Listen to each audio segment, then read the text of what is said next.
इस कहानी का स्टार्ट 1991 में इराक से होता है। उस वक्त इराक में जंग हो रही थी। तभी हम वहाँ पर एक जैक नाम के सोल्जर को देखते हैं जो बहुत ही बहादुरी के साथ लड़ रहा था। फाइट के दौरान जैक के सामने एक छोटा सा बच्चा आता है। इससे पहले कि जैक उससे कोई बात करता, वो बच्चा जैक को शूट कर देता है, क्योंकि इस बच्चे के लिए जैक सिर्फ इसका एक दुश्मन था। गोली लगने के बाद जैक को हॉस्पिटल लाया जाता है और वहाँ पर इसका 2 साल तक इलाज चलता है। सर पर गोली लगने की वजह से इसकी मेंटली कंडीशन ठीक नहीं थी। जैक को भूलने की बीमारी हो चुकी थी। हॉस्पिटल से डिस्चार्ज होने के बाद जैक जब अपने घर की तरफ जा रहा था, तभी रास्ते में इसे एक माँ बेटी मिलती है जिनकी गाड़ी खराब हो गई थी। इस बच्ची का नाम जैकी था और इसकी माँ एक नशेड़ी औरत थी। जैक गाड़ी ठीक करने में इनकी हेल्प करता है। गाड़ी ठीक करते हुए जैक की इस बच्ची के साथ फ्रेंडशिप हो जाती है। जैकी की नजर जैक के ब्रेसलेट पर पड़ती है, वो उसे बहुत अच्छा लगता है। जैक वो ब्रेसलेट जैकी को गिफ्ट देकर वहाँ से अपने घर की तरफ निकल पड़ता है।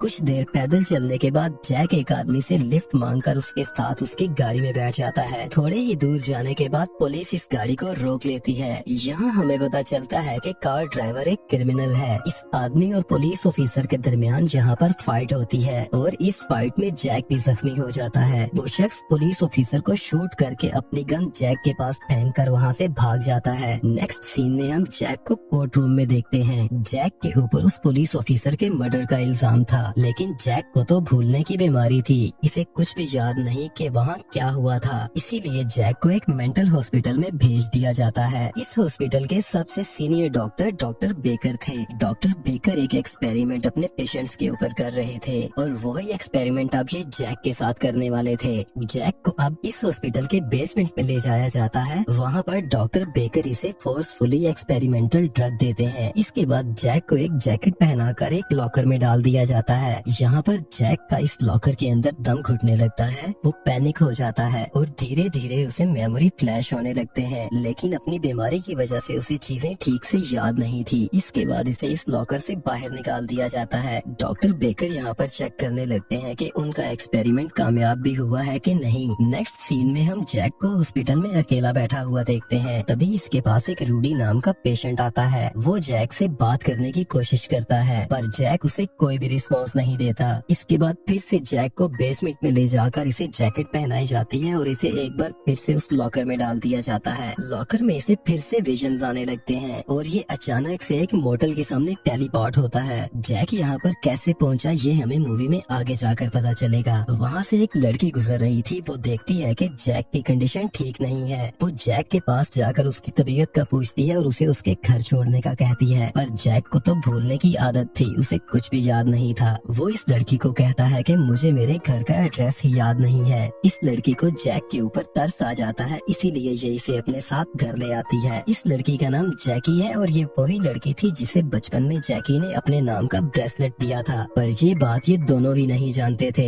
जैक को वहाँ से अपने नाम का ब्रेसलेट मिलता है जो कुछ ही दिन पहले इसने एक छोटी बच्ची को दिया था और साथ में उस बच्ची की माँ और उसकी फोटो भी थी। जैक इस टैग और फोटो के बारे में इस लड़की से पूछता है। वो लड़की इसे बताती है कि ये औरत मेरी माँ है और ये टैग मुझे बचपन में एक आदमी ने दिया था। ये सब जानकर जैक हैरान हो जाता है, क्योंकि ये ब्रेसलेट उसने कुछ ही दिन पहले उस छोटी बच्ची को दिया था। जैक इस बात को सुनकर काफी कंफ्यूज था, इसीलिए ये जैकी से पूछता है कि ये कौन सा साल चल रहा है। जैकी इसे बताती है कि ये 2010 चल रहा है। ये जानकर जैक का सर चकराने लगता है। इसके बाद जैक जैकी को समझाने की कोशिश करता है कि वो शख्स मैं ही हूँ जिसने तुम्हें ये ब्रेसलेट दिया था। मैं नहीं जानता कि मैं 1995 से 2010 में कैसे आ गया। ये सुनकर जैकी काफी भड़क जाती है। वो इसे पागल समझकर अपने घर से निकाल देती है। जो ही ये घर से निकलता है ये खुद को वापस उसी लॉकर में पाता है, यानी कि ये फिर से 1995 में आ चुका था। जैक को कुछ भी समझ नहीं आ रहा था कि वो कैसे 2010 में पहुंचा। जैक ये बात रूडी के साथ शेयर करता है। ये सुनकर रूडी उसे कहता है कि मैं जानता हूँ, मैं भी तुम्हारी तरह उस एक्सपेरिमेंट का हिस्सा हूँ। रूडी से बताता है कि जब मेरे साथ ये एक्सपेरिमेंट करते थे तो मैं भी फ्यूचर में अलग अलग जगहों पर ट्रैवल करता था, लेकिन जब मैंने ये टाइम ट्रैवल की बातें यहाँ के स्टाफ के साथ शेयर की तो ये लोग मुझे पागल समझने लगे। तुम भी ये बातें किसी के साथ शेयर मत करना, वरना ये लोग तुम्हें भी पागल समझने लगेंगे। और नेक्स्ट टाइम एक्सपेरिमेंट के दौरान तुम्हें जहाँ भी जाना हो तुम उस जगह को याद करना, तुम उस जगह पर पहुँच जाओगे। अगले एक्सपेरिमेंट में जैक रूडी की बताई हुई बातों पर अमल करता है, जिससे वो फिर से एक बार जैकी के पास पहुंच जाता है। इस पर जैक जैकी को समझाने में कामयाब हो जाता है कि वो शख्स मैं ही हूँ। अब जैक को ये जानना था कि आखिरकार उसकी डेथ कैसे हुई ताकि वो खुद को सेफ रख सके। इसीलिए इस बात का पता लगाने के लिए जैक उसी हॉस्पिटल में जाता है जहाँ पर इसकी 1995 में डेथ हुई थी, मगर हॉस्पिटल से जैक को कोई भी खास इन्फॉर्मेशन नहीं मिलती। इसके बाद वो डॉक्टर बेकर के पास जाता है जो अब काफी बूढ़े हो चुके थे। जैक को डॉक्टर बेकर के ऊपर ही शक था क्योंकि यही थे जो एक्सपेरिमेंट कर रहे थे और इन एक्सपेरिमेंट में बहुत सारे लोगों की जान जा चुकी थी। डॉक्टर बेकर इसे यहाँ पर कहते हैं कि मैंने जैक को नहीं मारा। इन्हीं बातों के दौरान अचानक से जैक की वहाँ पर तबीयत खराब होने लगती है। ये देखकर जैकी इसे फौरन से गाड़ी में बिठाकर हॉस्पिटल ले जाने लगती है। तभी अचानक जैक वहाँ से गायब होकर वापस 1995 में आ जाता है। यहाँ पर ये डॉक्टर बेकर को कहता है कि तुम्हारे इन एक्सपेरिमेंट की वजह से बहुत सारे लोगों की जान चली जाएगी, इसीलिए इस एक्सपेरिमेंट को जितनी जल्दी हो सके बंद कर दो। यहाँ पर जैक ये बात जान चुका था कि वो किस दिन मरने वाला है, मगर इसकी मौत कैसे होनी है ये बात इसे मालूम नहीं थी। यहाँ पर जैक ये डिसाइड करता है कि वो चाहे खुद को ना बचा सके पर वो जैकी की लाइफ को जरूर सिक्योर करेगा।